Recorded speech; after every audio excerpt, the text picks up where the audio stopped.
അവിടെയുള്ള ചെറിയ ചെറിയ ലിംഫ് നോട്ട്സുകളും കൂടിയിട്ട് നമ്മൾ എടുത്തു കളയുകയാണ് ചെയ്യുന്നത്. അപ്പോഴാണ് ആ സർജറി കംപ്ലീറ്റ് ആയിട്ട് പൂർത്തീകരിച്ചു എന്ന് നമുക്ക് പറയാൻ പറ്റുന്നത്. അതുപോലെ ചില സ്ത്രീകളിൽ, ഈവൻ ചെറുപ്പക്കാരായ ചില സ്ത്രീകളിൽ അടക്കം ചിലപ്പോഴെല്ലാം നമ്മൾ കണ്ടുവരുന്ന ഒരു അവസ്ഥയാണ് യൂട്രൈൻ പ്രൊലാപ്സ്, അല്ലെങ്കിൽ ഗർഭപാത്രം യോനിയിലൂടെ മെല്ലെ മെല്ലെ ഇറങ്ങി വരുന്ന തരത്തിലുള്ള ഒരു രോഗാവസ്ഥ. ഇവിടെയും ഇതിന്റെ ഒരു ഐഡിയൽ ട്രീറ്റ്മെന്റ് ഓപ്ഷനായി ഇന്ന് മാറിക്കൊണ്ടിരിക്കുന്നത് ഇത്തരത്തിലെ ലാപ്രോസ്കോപ്പിക് അല്ലെങ്കിൽ താക്കോൽ പഴുത് ശസ്ത്രക്രിയയാണ്. വളരെ അപൂർവമായിട്ടാണെങ്കിൽ പോലും പ്രായം കുറഞ്ഞ സ്ത്രീകളിൽ ഗർഭപാത്രത്തിൽ നമ്മൾ താഴ്ച കാണാറുണ്ട്. അപ്പം അത്തരം സന്ദർഭങ്ങളിൽ നമ്മൾ ഗർഭപാത്രം എടുത്തു കളയാനായിട്ട് നമ്മൾ ഒരിക്കലും ഒരു പേഷ്യൻറ്റിൻ്റെ അടുത്ത് നമ്മൾ സജസ്റ്റ് ചെയ്യാറില്ല, നമ്മൾ പറഞ്ഞു കൊടുക്കാറില്ല.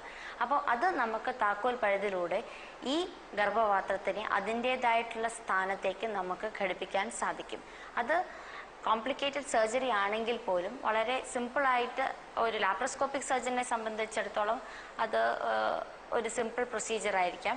പക്ഷേ പേഷ്യൻസിനെ സംബന്ധിച്ചിടത്തോളം it's A very complicated പ്രൊസീജിയറാണ്.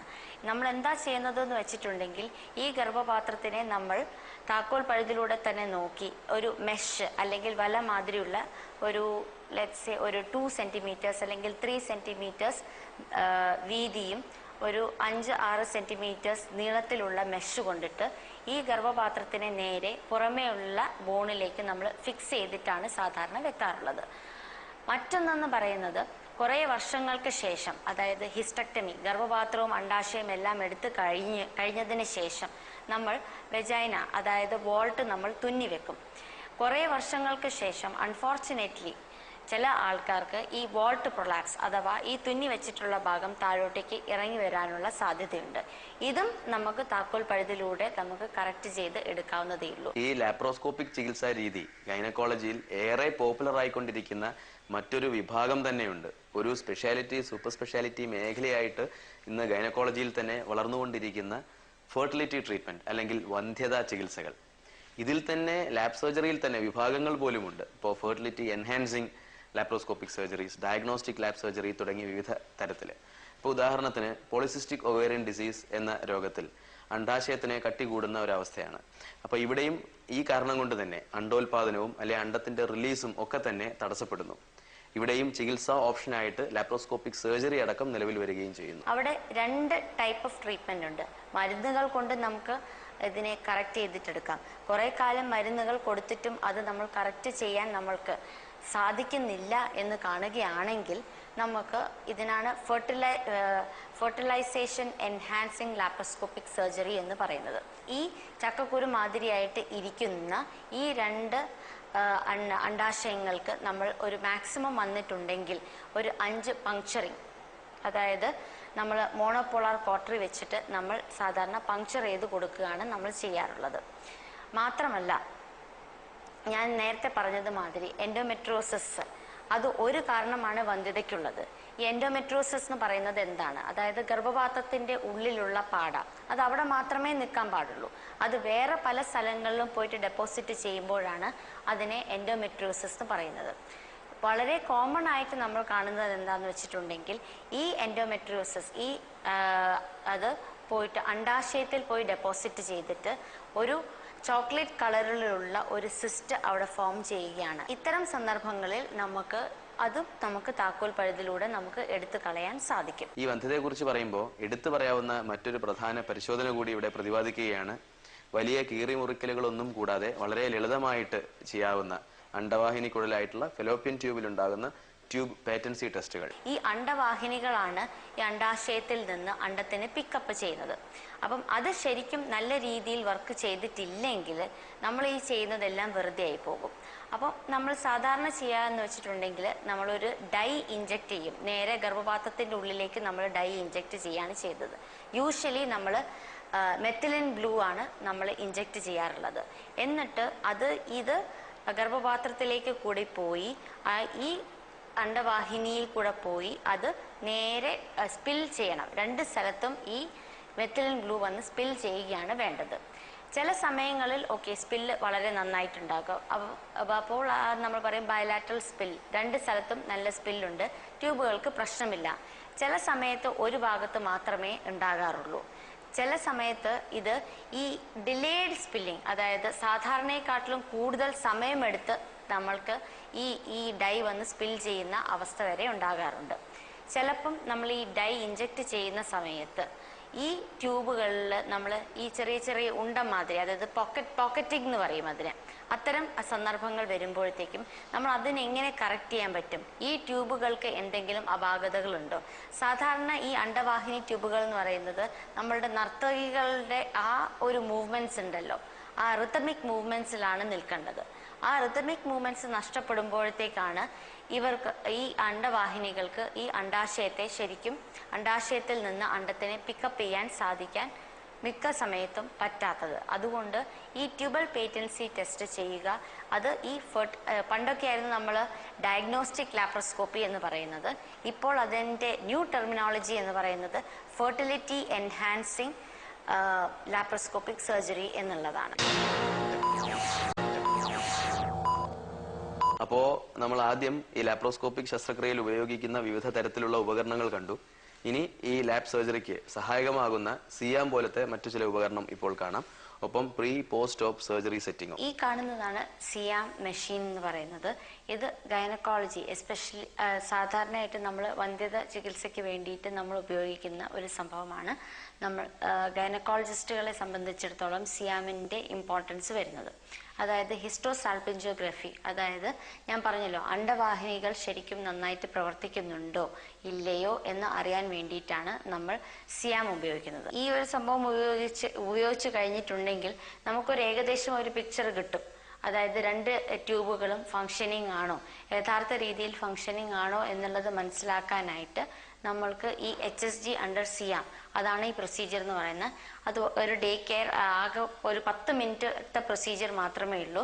Procedure ചെയ്ത് കഴിഞ്ഞാൽ ഉടൻ തന്നെ ഒരു 10 മിനിറ്റ് കഴിഞ്ഞിട്ടുണ്ടെങ്കിൽ പേഷ്യന്റിന് വീട്ടിലേക്ക് പോവുകയും ചെയ്യാം. ഇതാണ് നമ്മളുടെ സർജിക്കൽ ICU എന്ന് പറയുന്നത്. അതായത് ആദ്യം പേഷ്യന്റിനെ നമ്മൾ ഇവിടേക്ക് ഷിഫ്റ്റ് ചെയ്യുകയാണ് ചെയ്യുന്നത്. ഇവിടെ നിന്ന് പേഷ്യന്റിനെ നമ്മൾ ഓപ്പറേഷൻ തിയേറ്ററിലേക്ക് സർജറിക്ക് വേണ്ടി, ശസ്ത്രക്രിയയ്ക്ക് വേണ്ടി മാറ്റുന്നു. ശസ്ത്രക്രിയയ്ക്ക് ശേഷം പേഷ്യന്റിന്റെ പോസ്റ്റ് ഓപ്പറേറ്റീവ് കെയറും ഇവിടെ വെച്ചിട്ടാണ് ചെയ്യുന്നത്. നമ്മൾ ഈ ലാപ്രോസ്കോപ്പിക് ശസ്ത്രക്രിയയെ കുറിച്ച് ഇതുവരെ പ്രതിപാദിച്ചതിൽ നിന്ന് തന്നെ ഈ ആധുനിക വൈദ്യശാസ്ത്ര സങ്കേതം എത്രത്തോളം ഉപകാരപ്രദമാണ് എന്ന് മനസ്സിലായിട്ടുണ്ടാകുമല്ലോ. തീർച്ചയായിട്ടും ഒരു സാധാരണ കൺവെൻഷണൽ ശസ്ത്രക്രിയ രീതികളെ അപേക്ഷിച്ച് വളരെ ഡെഫിനിറ്റീവ് ആയിട്ടുള്ള ഒരുപാട് അഡ്വാൻറ്റേജസ് അല്ലെങ്കിൽ ഗുണഗണങ്ങൾ ഈ ലാപ്രോസ്കോപ്പിക് ശസ്ത്രക്രിയ രീതിക്കുണ്ട്. താക്കോൽ പഴുത് ശസ്ത്രക്രിയയിലൂടെ നമ്മൾ സർജറി ചെയ്യുന്ന സമയത്ത് ഹോസ്പിറ്റൽ സ്റ്റേ വളരെയധികം കുറവാണ്. മാത്രമല്ല എത്രയും പെട്ടെന്ന് നമുക്ക് വീട്ടിലേക്ക് പോകാൻ സാധിക്കുകയും ചെയ്യുന്നു.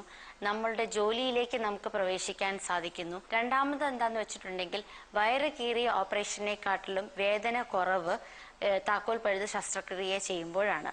മൂന്നാമത്തത് ഈ വൂണ്ട് ഇൻഫെക്ഷൻ, എന്തെങ്കിലും രീതിയിലുള്ള ഇൻഫെക്ഷന്റെ ചാൻസസ് ഏറ്റവും കുറവ് കാണുന്നത് താക്കോൽ പഴുത് ശസ്ത്രക്രിയയിലാണ്. പിന്നെ പേഷ്യൻസിന്റെ സ്വീകാര്യത വെച്ച് നോക്കുമ്പോഴത്തേക്കും താക്കോൽ പഴുത് ശസ്ത്രക്രിയയിലാണ് ഏറ്റവും കൂടുതലായിട്ട് നമ്മൾ കണ്ടുവരുന്നത്. മറ്റൊന്ന് എന്താന്ന് വെച്ചിട്ടുണ്ടെങ്കിൽ കുടലിറക്കം അല്ലെങ്കിൽ ഹെർണിയ, ഇത്തരം സംഭവങ്ങൾ ഒഴിവാക്കാൻ താക്കോൽ പഴുത് ശസ്ത്രക്രിയയിലൂടെ നമുക്ക് സാധിക്കും.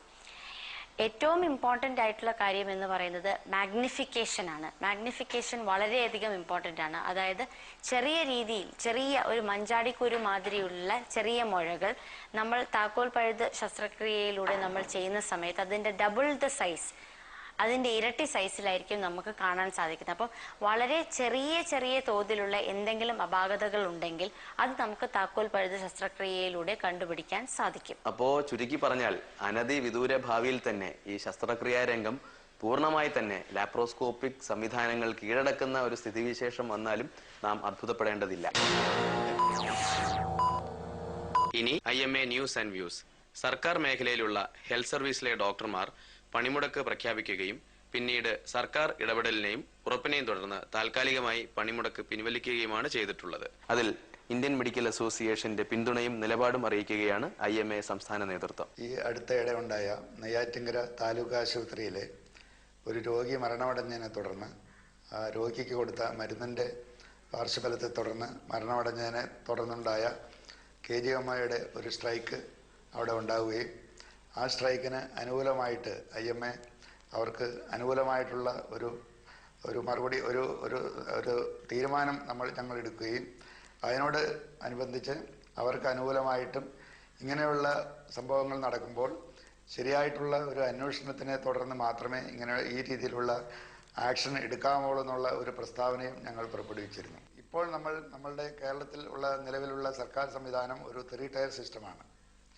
എന്ന് പറഞ്ഞാൽ primary health centre, taluk hospital, district hospital, general hospital, ഇങ്ങനെ ഒരു 3 ടയർ സിസ്റ്റമാണ് നമുക്ക് നിലവിലുള്ളത്. ഈ 3 ടയർ സിസ്റ്റത്തിൽ പഴയ സമ്പ്രദായം മാത്രമാണ് ഇപ്പോൾ നിലനിൽക്കുന്നത്. എന്ന് പറഞ്ഞാൽ ഒരു ഡോക്ടർ 30,000 ജനങ്ങൾക്ക് ഒരു ഡോക്ടർ എന്നുള്ള ഒരു അവസ്ഥയാണ് നമ്മൾക്ക് ഇപ്പോൾ ഉള്ളത്.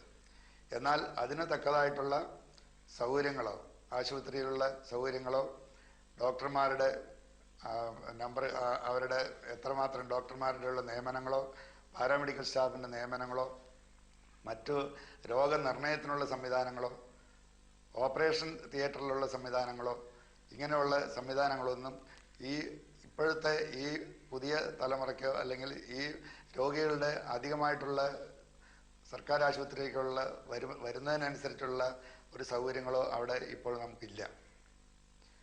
ഒരു ഡോക്ടർ ഒരു ദിവസം ഏകദേശം 200 മുതൽ 300 വരെ രോഗികളെയാണ് കാണുന്നത്. അതുകൊണ്ട് തന്നെ അവരുടെ അവരുടെ ചുമതലയും അവരുടെ സ്കില്ലും അവരുടെ എഫിഷ്യൻസിയും അതുകൊണ്ട് നഷ്ടപ്പെടുകയാണ് ചെയ്യുന്നത്.